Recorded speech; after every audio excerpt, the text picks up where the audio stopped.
I'm going to turn this clay into a form that's regular and symmetrical by pinching. This is our first project really in ceramics, and the idea is that everything we do is a kind of pinching of the clay. If you use a rolling pin, you're pinching the clay when you're hand building. If you use the potter's wheel, you're essentially pinching the clay as the wheel rotates the clay. So pinching is fundamental. I had a really smart student one time who basically just informed the class that everything we do in ceramics is pinching the clay. So if I want to make something symmetrical, I'll start off with a symmetrical piece of clay. Doesn't need to be perfect because I'm going to pinch it some more. You begin with your thumbs, and I'm going to stick both of my thumbs into this form and make it hollow. So I'm pushing with my thumb and pulling with my fingers. By turning the clay as I pinch, it keeps it relatively even so there aren't big, thick, and thin spots. And by using both hands, it's faster. Obviously, you could do this, but because I have two hands, I'll use them both.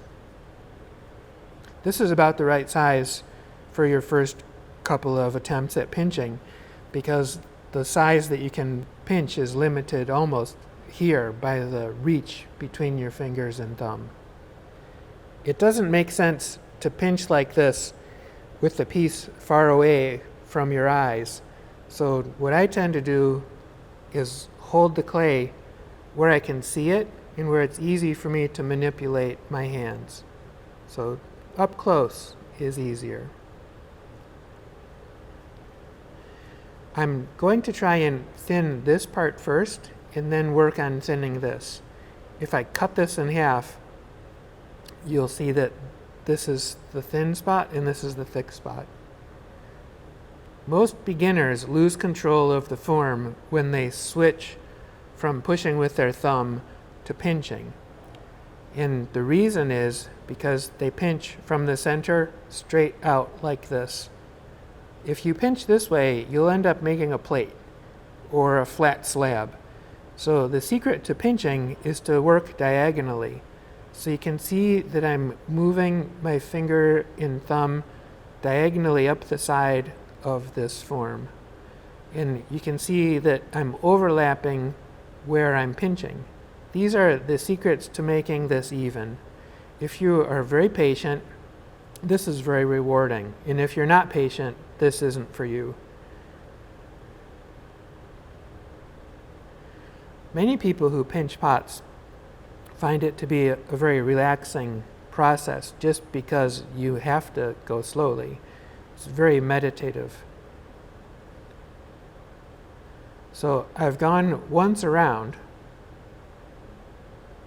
and I can see that it's a little bit thicker in places and a little bit uneven, but it's possible for me to also easily control the edge. I can squeeze it a little bit and make it smaller at the top. That makes it thicker again as well, but this is easy to reach and I can readily pinch this later. So I'm going to work on the bottom third of the form first. So to make it smoother, I'll go all the way around once like this. It's not expected that you make something perfect for your assignment. The idea is that this is just getting your hands used to working with this malleable material. So I'll pinch again. The idea, remember, is to go diagonally and don't squeeze hard.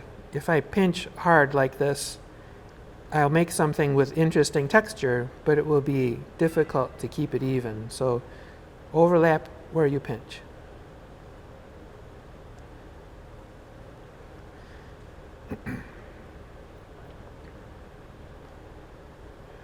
So one other consideration is, when are you done?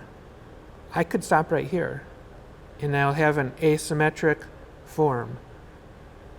Lots of forms in nature are asymmetric. There's nothing that requires you to make something that's perfect and round. It's just an idea that you might want to be able to control the clay to be able to do that if you need to or want to. So as it's getting thinner, it's getting bigger, obviously.